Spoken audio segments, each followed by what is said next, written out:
Hello student, welcome you all at your own channel Null Query. आप सभी को जय श्री राम। मैं आशा करता हूँ कि आप सभी अच्छे होंगे और बेहतर कर रहे होंगे। इस वीडियो में हम देखेंगे कि ऑपरेटिंग सिस्टम क्या होता है। पूरे ऑपरेटिंग सिस्टम को हमने टोटल 5 यूनिट में डिवाइड किया है और ये वीडियो पहले यूनिट से रिलेटेड होगा, जहाँ पे हम जानेंगे कि ऑपरेटिंग सिस्टम क्या होता है और ऑपरेटिंग सिस्टम के फंक्शन के बारे में, गोल के बारे में। इस यूनिट को टोटल हम कोशिश करेंगे 5 वीडियो में कंप्लीट करने की, ताकि ये आपके लिए सिंपल हो सके और आप जब मन चाहे तब पढ़ सकें इससे। तो चलिए वीडियो को ज़्यादा लंबा न करते हुए स्टार्ट करते हैं। आप देख सकते हैं कि पहले यूनिट में कौन कौन से पार्ट आते हैं। तो इसमें आप देखेंगे इंट्रोडक्शन आता है, multi processor, multi threads, micro kernel system. तो आप इससे स्क्रीनशॉट ले लीजिए, जिससे आपके दिमाग में एक ओवरव्यू बना रहे इस चैप्टर से रिलेटेड। तो सबसे पहले हम लोग जानेंगे कि ऑपरेटिंग सिस्टम क्या होता है। ऑपरेटिंग सिस्टम एक तरीके का इंटरमीडिएटरी होता है।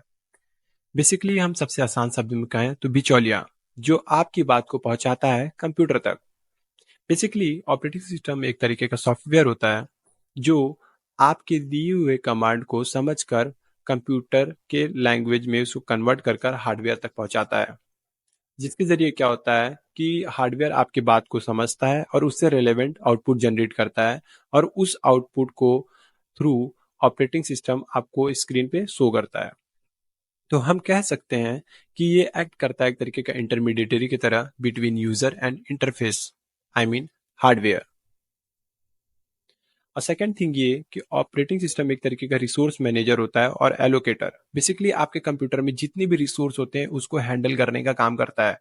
इवन जैसे आप कई सारे एप्लीकेशन को एक साथ अगर रन करा रहे होते हैं और उस एप्लीकेशन से रिलेटेड रेलेवेंट अगर उसको रिसोर्स की नीड होती है, तो वो उस रिसोर्स को आसानी से यूज कर सकता है। थर्ड थिंग हम ये देखेंगे कि हमारा ऑपरेटिंग सिस्टम प्लेटफॉर्म की तरफ वर्क कैसे करता है।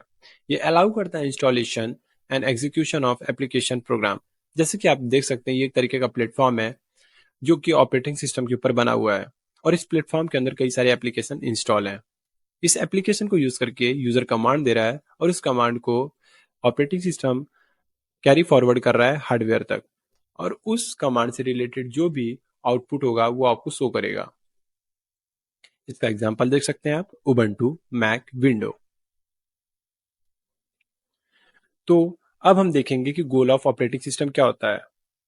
तो सबसे पहला गोल ये होता है कि एफिशिएंट रिसोर्स यूटिलाइजेशन, मतलब सबसे बेहतर तरीके से रिसोर्स का यूटिलाइजेशन करना।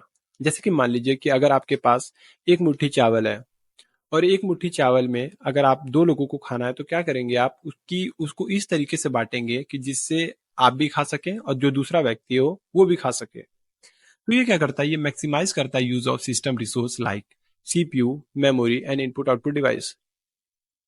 तो जैसे मान लीजिए आप कई सारे एप्लीकेशंस को रन करा रहे हैं सीपीयू के अंदर, तो आप अगर जिस एप्लीकेशन पे एट इंस्टेंट अगर मतलब एक टाइम में एक ही एप्लीकेशन आप चला सकते हैं, तो वो उस एप्लीकेशन से रिलेटेड ज़्यादा रिसोर्स उसको प्रोवाइड करेगा और बेटर मेमोरी प्रोवाइड करेगा, ताकि वो लैग ना करे।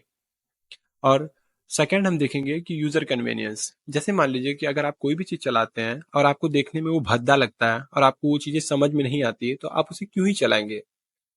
जैसे इसी तरीके से हमारा कंप्यूटर होता है। कंप्यूटर में क्या होता है कि हमारा ऑपरेटिंग सिस्टम इस तरीके से डिजाइन होता है जो कि यूजर फ्रेंडली इंटरफेस प्रोवाइड करता है, जिसके जरिए हम कंप्यूटर से आसानी से इंटरेक्ट कर सकते हैं। और थर्ड थिंग क्या होता है, हार्डवेयर अब्स्ट्रैक्शन। ये प्रोवाइड करता है consistent interface to interact with hardware device. मतलब बेसिकली ये एक इस तरीके से मतलब असेंबल होता है कि जिससे ये हार्डवेयर से आसानी से बात कर सके। चौथी चीज हम ये देखेंगे, सिस्टम परफॉर्मेंस। अगर ऑपरेटिंग सिस्टम अगर आपके कंप्यूटर के अंदर बेहतर होता है, तो ये इंश्योर करता है fast and efficient execution of process. जैसे आप एट अ टाइम कोई भी प्रोसेस अगर आप कैरी फॉरवर्ड करते हैं या आप कोई भी एग्जीक्यूशन कराते हैं कंप्यूटर के अंदर, तो वो अच्छे से हो सकता है। रिलायबिलिटी एंड स्टेबिलिटी मेंटेन करता है कंसिस्टेंट ऑपरेशन विदाउट क्रैश और फेलियर। जैसे आप कोई भी एप्लीकेशन रन करा रहे हैं और आपका ऑपरेटिंग सिस्टम अच्छा है, तो आपका एप्लीकेशन अच्छे से परफॉर्म करेगा दिए हुए टास्क को। पांचवा चीज हम देखेंगे, सिक्योरिटी एंड प्रोटेक्शन। ये सेफगार्ड करता है data and resource from unauthorized actions, access and threat. मतलब ये आपके डेटा को सेफ रखता है और किसी भी प्रकार के धमकी से बचाता है और किसी भी अनऑथराइज्ड एक्सेस से प्रोटेक्ट करता है। सातवां हम देखेंगे मल्टी प्रोग्रामिंग। मल्टी प्रोग्रामिंग बोले तो अलाउ करता है multiple program to run simultaneously.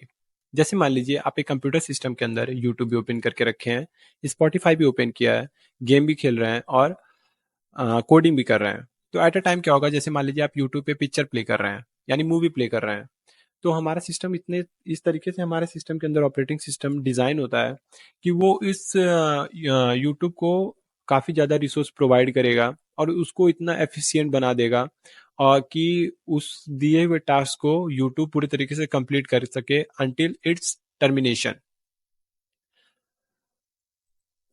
तो अब हम देखेंगे function of operating system. Function of operating system में सबसे पहला होता है part process management. Process management जिसमें कि हम लोग प्रोसेस को क्रिएट करते हैं, शेड्यूल करते हैं यानी उसको समय देते हैं कि उसको कब एग्जीक्यूट करना है और उसके एग्जीक्यूशन खत्म होने के बाद उस प्रोसेस को टर्मिनेट करना।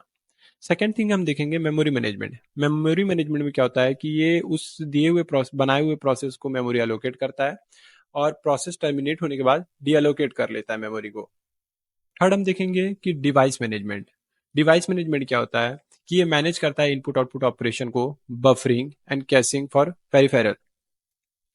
चौथा हम देखेंगे फाइल मैनेजमेंट। फाइल मैनेजमेंट क्या होता है कि जिसमें कि आपके जितने भी फाइल होते हैं कंप्यूटर सिस्टम के अंदर उसको डिफरेंट डिफरेंट नाम के थ्रू वो हैंडल करता है। जैसे मान लीजिए एक सर्च बॉक्स है, सर्च बॉक्स के थ्रू आप किसी फाइल को सर्च कर रहे हैं, तो वो उसको कैसे पता है कि आप इस फाइल को सर्च कर रहे हैं। अगर आप उस फाइल को दिए हुए नाम के थ्रू अगर सर्च करते हैं तो कंप्यूटर सिस्टम उसको आइडेंटिफाई करेगा और आपको उस फाइल से रिलेटेड आउटपुट शो करेगा।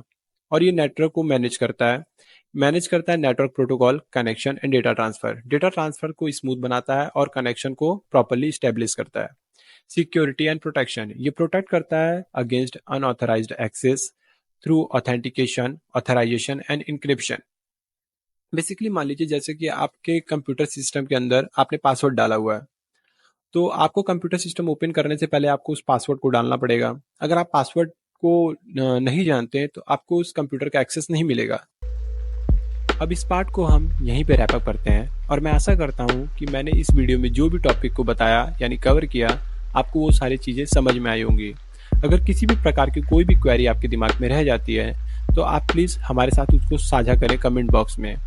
और आपको अगर कोई भी एडवाइस देनी है हमें तो आप हमें एडवाइस दे सकते हैं जिसका इम्प्लीमेंटेशन करके हम अपने वीडियो को और भी अच्छा बना सकें। तब तक के लिए आप लोगों को बहुत बहुत शुक्रिया हमारे साथ बने रहने के लिए।